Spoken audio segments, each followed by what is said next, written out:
So this is Sherin and Kwesi. And that sound you hear is us leaving the theater at the Motion Picture Association here in D.C. after seeing the film Send Help, starring Rachel McAdams and Dylan O'Brien. The movie is basically about a woman who has been passed over and looked over in the corporate world. She's very shy and very kind of nerdy, unwashed hair, eats tuna fish at her desk, you know, that kind of characterization, which I'm kind of over that. I want to be the next survivor! I can do bushcraft with my eyes closed. I've been underestimated my whole life. Earth to Linda. Oh. Still working on the company report? I finished that last week. I'm right behind you. Oh. No, they shrunk it down to a smaller group. But don't worry, don't know who did the heavy lifting. As an executive, I see no value in you. I want to be the next survivor! I've been underestimated my whole life.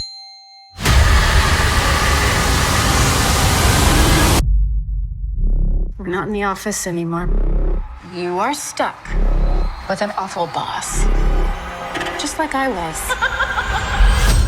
Although I'm betting I am a much nicer boss than you ever would have been. Except for maybe this part.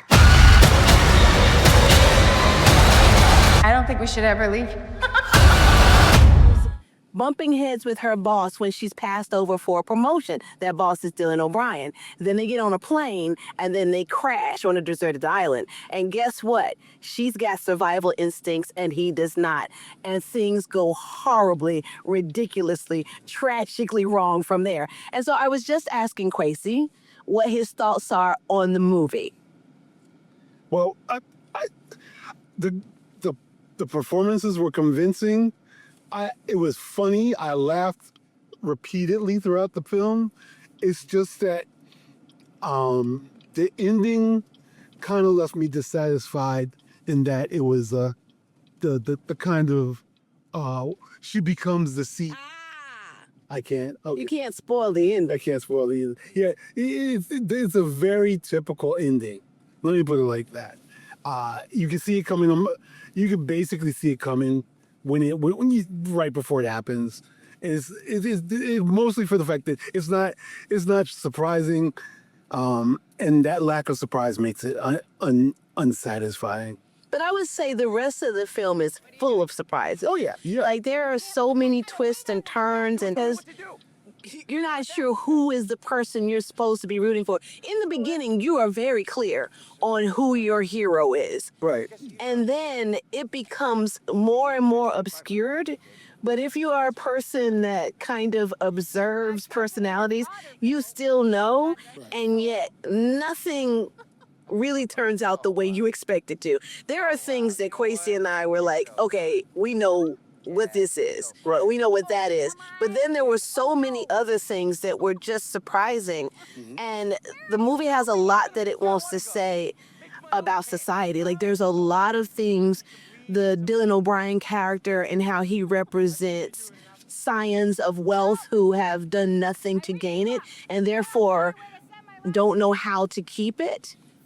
And feel like it's their due, feel like that the wealth makes them superior, and they treat everybody that way. And then there's this idea of a person who does all the work but doesn't have the sparkly personality, and so they are used and her really appreciated for what they bring, right? But yeah. I think a big part of her characterization wasn't so much that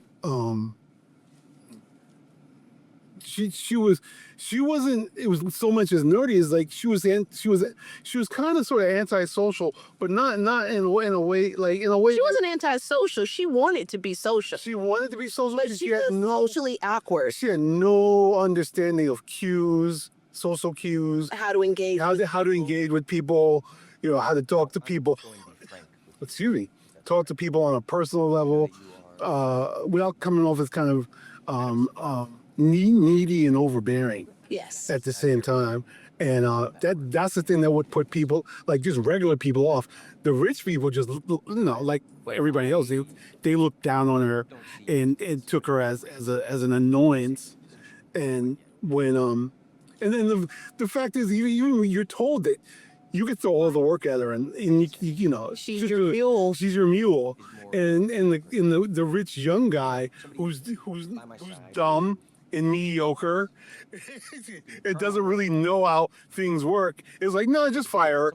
Yeah, you had to just throw her away. You're all right. And it's like you don't have anybody who's as good as she is. Right. And I think that it's really speaking about how in society we do need each other.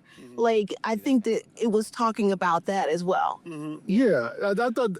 See, I thought that was interesting. I thought that was interesting when it seemed like they were setting up with how valuable she is, regardless of how uncool she is. Right. Right. Yeah. And then he couldn't see it because she wasn't hot. And you can see very clearly that she was lonely. Yeah. Yeah. And so the things that made her great were the things that they disparaged about her. Right.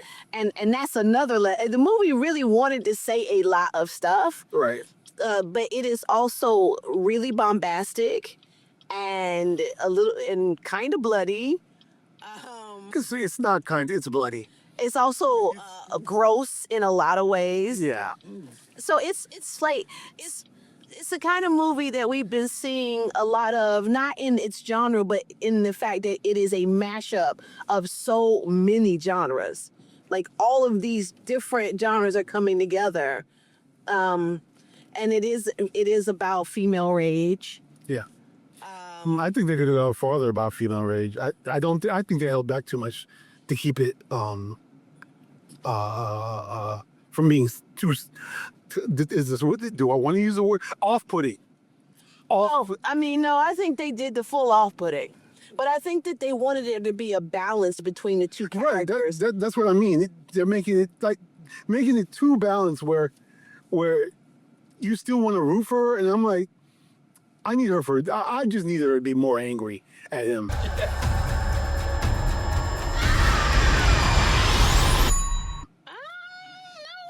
I needed her, especially when, that happens, the movie ends way too soon. Yeah. Because there's nowhere else to go. They needed to ramp it up. We also needed to see what they do about this with this movie that's very smart is they show us various sides of these two characters as they are shipwrecked or plane wrecked on this deserted island. And so we get to see them as they share this experience from a lot of different angles.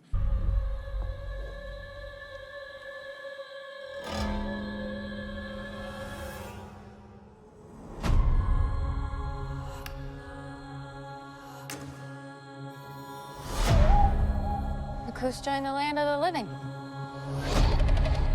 How long? You been out? Day and a half? Have you tried making a distress signal? Or a bigger fire. I was busy trying to keep us alive. But getting us out of here, that should be your focus, not being Susie Homemaker over here. What did you just say to me? Let's not forget, I'm your boss. You work for me. We're not in the office anymore, Bradley. No help is coming. We just have to accept that this is how things are now. And in some ways, it turns out that they're not that different from who the film set us up to understand it. Right. Which that was kind of fascinating. Right. But that each of them had for me, a little peephole in them that went the opposite way. Right. I would say for me, part of to explain what I meant earlier is that from jump, she's being super nice to him. Right. And I would have been like... Because her expectation, she has an expectation of fairness. Right. And she has an expectation because we are taught this, that if we just work hard, if we contribute, if we make ourselves indispensable, we will be rewarded for our work. And when the time came to be rewarded, she was not. And so that lack of reward, and it's very hard to disentangle yourself from the ideas that you've had drilled into you from childhood, which again is that you will be rewarded for contributing and for your hard work. And so even when that doesn't happen, and sometimes when it frequently doesn't happen, we still believe it because it's what we've been taught. Disentangling yourself from that takes a while. And unfortunately, sometimes it takes ultimate disappointment or somebody showing you who they are in the negative. So that to me was quite believable. Yeah. Okay. Okay. I would say it reminded me of Fuck Eric, that comedy about the woman who had the abusive. Was he abusive? I can't remember. He was emotionally abusive. I think it's like there's some twists and turns in that show too. Yeah, yeah. It very much reminded me of that show, though. The relationship dynamic was slightly different.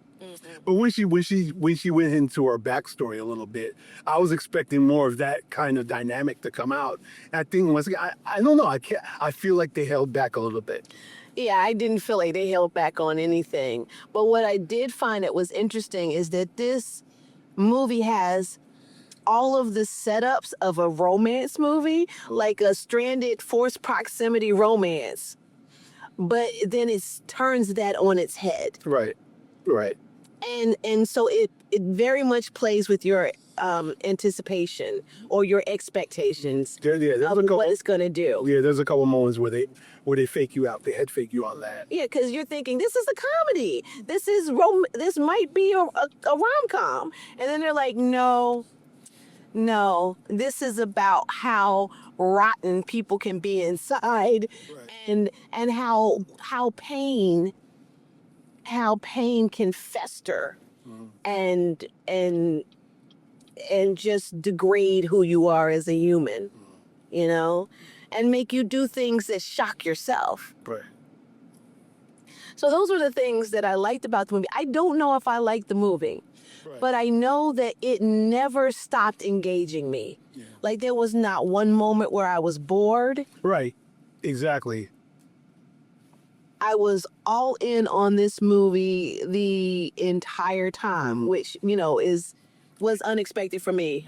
I would say that it successfully made me question whether or not, like you said earlier, is like, what's her real motivation here? And you eventually get the answer. You eventually get, it doesn't leave it up in the air, but there are times where you're like literally wondering, what's she trying to get out of this, Yeah. And they play with the different levels of what that is that she's trying to get out of it. Yeah, because they have two opposing desires, which is romance, like 101, by the way. Right, that's romance 101. Yeah.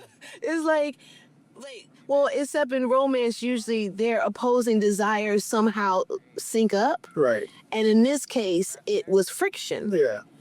And I think that was the cleverness about this film. But yeah, like I was saying earlier that to me, this is a movie that could blow up like a Carrie. Like it could become one of those cultural touch point movies where people are like dressing up. Right. And really engaging with the things that the movie is trying to say. Or it could be a movie, like it's hard for us to guess sometimes what's gonna blow up. Like I knew K-pop Demon Hunters was gonna blow up. Right. But then I thought people might really be into Black Rabbit like they were into Ozark, and that wasn't true. And so I can't tell with this, but this is a movie that I can see people getting word of mouth about and going to see and having fun with the shocks of it. But it's also a movie I can see not blowing up until it goes to video, So what do you think? You think people are going to like this? I would say it'll be basically have a modest run, maybe. I think I agree with you. It could blow up if people take it for like a thrill ride, so to speak. Yeah. But if anyone's going into it looking for like think piece, a razor sharp character study, no, yeah, that's not what this is. It's a very effective dark comedy, though. Yeah. Yeah. I would say that. I too was not satisfied. I also was not satisfied with the ending, but for very different reasons than you. Yeah. Yeah. The main thing that did it for me is something we can't say because it's a massive spoiler. Uh, I think this movie is better unspoiled. Like, I think what works about the movie is you not knowing. You not knowing whose side you're on. You not knowing if people are going to be redeemed, like in a good anime. You know how anime like redeems everybody and it's beautiful. And those are the things that I think make the movie work. If somebody tells you the ending, this movie does not work. Would you agree? Yeah. Yes. Because like when somebody told me the entire ending of The Sixth Sense, the movie still works. Knowing the ending of The Sixth Sense does not make the movie not work. Right. But this movie, I think, would not work on that level. You got any other thoughts on this? No, that's it. I mean, I like the idea of her finding out she thrives in an environment like that. Well, she always knew that. Yeah. Remember, they gave us all the cues. Right. That she knew who she was. Yeah. We didn't know who. We didn't know she was there's like a whole scene like seeing herself from outside the perspective of all these people like kind of like looking down on her. Yeah. Man, that was interesting to me. But Yeah, it was interesting to see her become fully embodied. That's something that's not a spoiler. There's ways that she becomes her total self. And that was cool to see. That part was pretty cool to see. All right, well, so that's this segment is a little bit shorter than normal, but that's what we have to say about Send Help. It's a Sam Raimi film, but he didn't write it, right? Sam Raimi? yes, it is. But there were two writers, and I can't remember their names right now because we literally just came out of the theater. But I think you know what you need to know. Dennis Haysbert is also in this movie, so For 5 minutes. yeah. But I mean, it's Dennis Haysbert, so Yeah. you're welcome. So this has been Sherin and Kwesi. for Geek Girl Riot and Riotous, and Send Help.